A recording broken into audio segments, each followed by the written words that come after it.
Hello and नमस्कार दोस्तों, कैसे हैं आप सभी। आई होप आप सभी बढ़िया होंगे, बढ़िया से अपनी पढ़ाई कर रहे होंगे।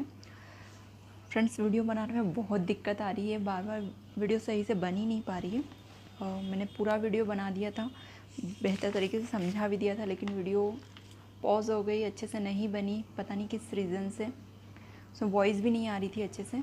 हम फिर से स्टार्ट करते हैं, फिर से आपके लिए मेहनत करने में कोई गुरेज नहीं करना है हमें। फ्रेंड्स, ये फैक्चुअल वीडियो है, सिंधु सभ्यता के बारे में हम पढ़ रहे हैं इसमें। और हम फैक्ट वाइज चीज़ें देखेंगे जो इम्पोर्टेंट है, जो एग्ज़ाम के दृष्टिकोण से इम्पोर्टेंट है, वो ये चीज़ें देख रहे हैं हम इसके अंतर्गत। हमें स्मार्ट स्टडी करना है, चूँकि हमारे चैनल का उद्देश्य ये है, क्योंकि मटेरियल वैसे तो बहुत सारा है, जितना पढ़ोगे उतना कम है, लेकिन हमें एग्ज़ाम क्रॉस करनी है, एग्ज़ाम के हिसाब से भी पढ़ाई करनी है। हमें आज कि अगर एरा में देखा जाए एग्ज़ाम को क्रॉस करना है तो हमें स्मार्ट स्टडी करना बहुत ज़रूरी है। फ्रेंड्स, हम ज़्यादा बातें नहीं करते हैं और फटाफट वीडियो स्टार्ट करते हैं और ये फैक्ट फटाफट पढ़ लेते हैं। तो सिंधु सभ्यता के अंतर्गत जो इम्पोर्टेंट फैक्ट आते हैं, जिनसे क्वेश्चन आए ही आए हैं और इन फ्यूचर भी यहीं से क्वेश्चन आने हैं। हम देख लेते हैं।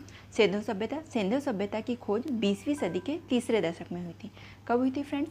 20वीं सदी के तीसरे दशक में हुई थी। सर्वप्रथम हड़प्पा की खोज हुई थी, अतः इसे हड़प्पा सभ्यता कहते हैं। सिंधु सभ्यता के अंतर्गत कई नगरों की खोज की गई, जिसमें सबसे पहले यदि किसी नगर की खोज की गई तो वो था हड़प्पा।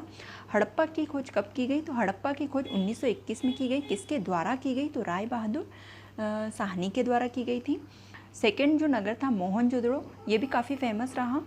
मोहनजोदड़ो की खोज इसके एक वर्ष पश्चात मतलब 1922 ईस्वी में की गई। किसके द्वारा की गई? राखलदास बनर्जी के द्वारा की गई। नेक्स्ट पॉइंट है सिंधु सभ्यता की तिथि। ये कब मतलब एक अंदाज़ा तो नहीं, एक स्पेशल पद्धति होती है जिसे रेडियो कार्बन पद्धति कहते हैं। उसके अंतर्गत इसकी तिथि खोजी गई, तिथि निकाली गई। तो वो तिथि क्या नियत की गई? 2500 से 1750 ईसा पूर्व। काफ़ी इंपॉर्टेंट पॉइंट है। पद्धति भी इंपॉर्टेंट है कि किस पद्धति के अंतर्गत निकाली गई। तो रेडियो कार्बन पद्धति के अंतर्गत ज्ञात किया गया इसे। और कब है? तो 2500 से 1750 ईसा पूर्व नियत की गई। नेक्स्ट पॉइंट है हड़प्पा पाकिस्तानी पंजाब के मोंटगोमरी ज़िले में। कहाँ पर स्थित है? पंजाब के मोंटगोमरी ज़िले में। तथा मोहनजोदड़ो सिंध के लड़काना ज़िले में स्थित है। फ्रेंड्स, सिंध भी पाकिस्तान में ही है, ठीक है।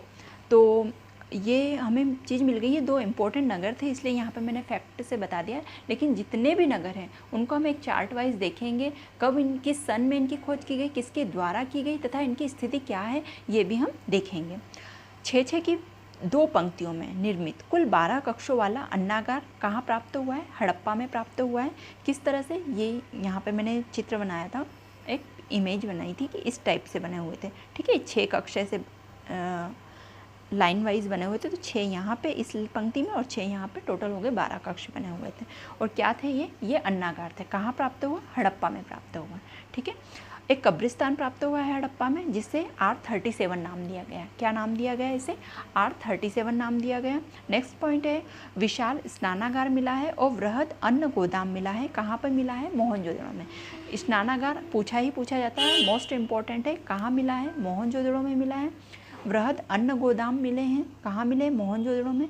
फ्रेंड्स, यहाँ पे कंफ्यूज नहीं होना है। वृहद अन्न गोदाम अगर पूछें, एक बहुत बड़ा हॉल जैसा गोदाम मिला है, वहाँ पे अन्न भरा जाता था। तो कहाँ मिला है? मोहनजोदड़ो में। लेकिन 2 पंक्तियों में 6-6 कक्ष बने हुए, ऐसा अन्नागार कहाँ मिला है? हड़प्पा में मिला है। कंफ्यूज नहीं होना है।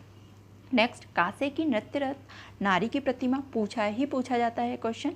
कहाँ मिली है? मोहनजोदड़ो में प्राप्त हुई है, ठीक है। चहुंदड़ो में पाक हड़प्पा संस्कृति, झुकर संस्कृति एवं सांगर संस्कृति के अवशेष मिले हैं, ठीक है। चहुंदड़ो एक नगर है जो कि सिंधु सभ्यता के अंतर्गत ही खोजा गया है ये नगर भी। तो यहाँ पर क्या मिला है? यहाँ हड़प्पा संस्कृति की ही जो झुकर संस्कृति और सांगर संस्कृति थी, उसके अवशेष भी यहाँ मिले हैं। गुड़िया निर्माण हेतु कारखाना तथा अलंकृत हाथी के अवशेष चहुंदड़ो में मिले हैं। कहाँ मिले हैं? चहुंदड़ो में मिले हैं, ठीक है। ये कोई टॉयज़ वगैरह होते होंगे, खिलौने होते होंगे, गुड़ियाँ वगैरह, तो इनका निर्माण करने के कारखाना और अलंकृत हाथी का जो अवशेष है ये कहाँ मिला है? चौंदड़ों में प्राप्त हुआ है। नेक्स्ट पॉइंट देखते हैं, बंदरगाह तथा अग्नि पूजा के अवशेष लोथल में मिला है। फ्रेंड्स, हम ये जितने नगर हैं उनका भारत और पाकिस्तान में इनकी क्या पोजीशंस रही है वो भी देख लेंगे, जिससे हमें चीज़ें याद रहेगी। जैसे कि लोथल है, लोथल कहीं ना कहीं समुद्र के निकट ही बसा हुआ नगर होगा, इसीलिए वहाँ पे बंदरगाह मिला है। तो लोकेशंस देखने से क्या होगा, ये चीज़ें हमें याद रह जाएगी। तो बंदरगाह तथा अग्नि पूजा के अवशेष, अग्नि पूजा मतलब यज्ञ वगैरह के तो प्रॉपर रूप से कोई सबूत नहीं मिले हैं वहाँ पे, लेकिन अग्नि पूजा होती थी इसके अवशेष जरूर मिले हैं। कहाँ मिले हैं? लोथल में मिले हैं। नेक्स्ट पॉइंट देखते हैं, फलक एवं तांबे के कुल्हाड़ी। कुल्हाड़ी से आप परिचित होंगे, लकड़ियाँ वगैरह कटती है, गाँव में जो रहते होंगे उन्हें तो पता ही होगा। और फलक जो है फरसार जैसा रहता है, इस टाइप का शेप बना हुआ रहता है, उसे फलक कहते हैं। तो फलक एवं तांबे की कुल्हाड़ी रोपड़ में मिली है। नेक्स्ट पॉइंट, कालीबंगा राजस्थान के श्री गंगानगर जिले में स्थित है। कालीबंगा नगर भी सिंधु सभ्यता के अंतर्गत आता है, जो कि कहाँ पे है? राजस्थान के श्री गंगानगर गंगाराम जिले में स्थित है। यहाँ पे खेत जोते जाने के अवशेष मिले हैं। इसे कैसे याद रखेंगे? खेतों में क्या होती है फ्रेंड्स? काली मिट्टी होती है, तो काली मिट्टी से कालीबंगा याद रख लेंगे। कालीबंगा में भवन कच्ची ईंटों से बने हुए होते थे, एक तो इसकी विशेषता ये है। दूसरी है कि यहाँ पर मिट्टी की चूड़ियाँ प्राप्त हुई है, कांच एवं मिट्टी की चूड़ियाँ।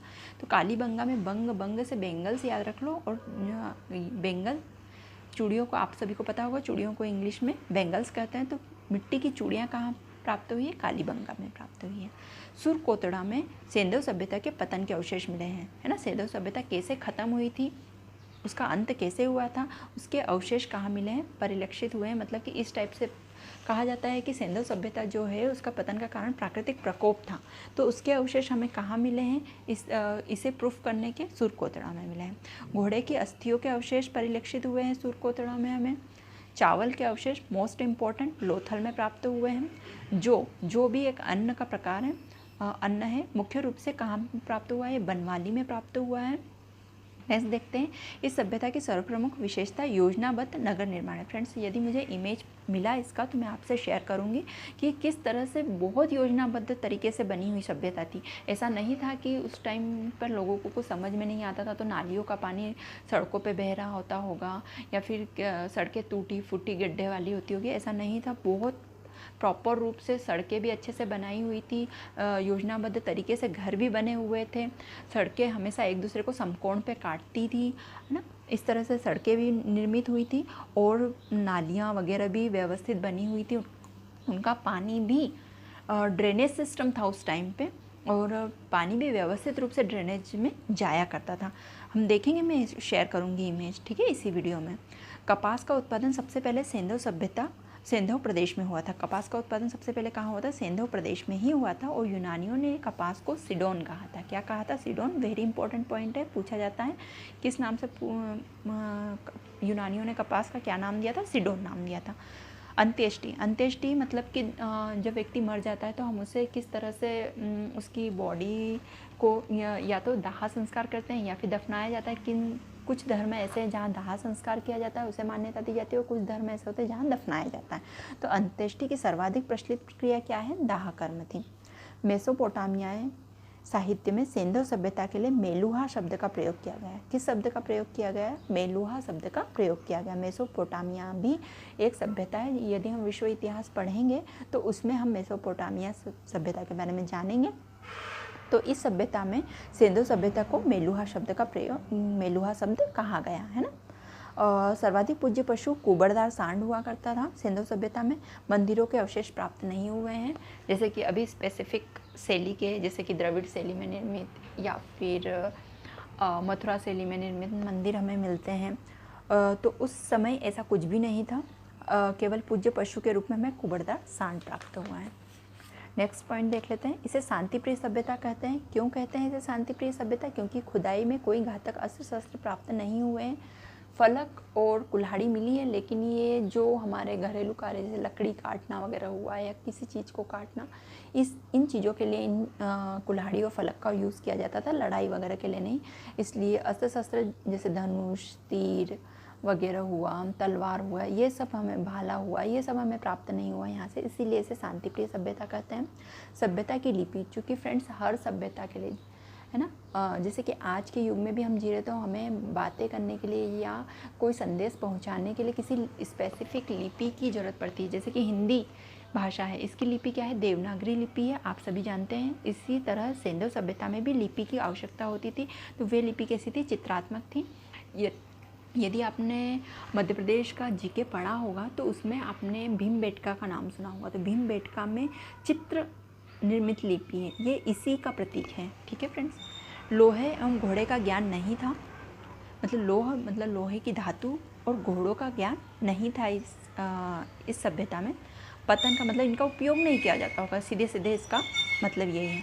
पतन का कारण, इस सभ्यता के पतन का कारण मैंने पहले भी बताया है, प्राकृतिक प्रकोप रहा है। सो फ्रेंड्स, ये हो गया आपके फैक्ट सिंधु सभ्यता से रिलेटेड।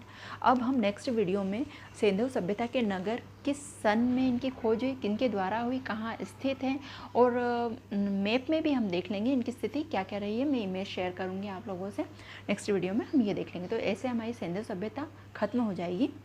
तो एक वीडियो और आएगा इससे संबंधित।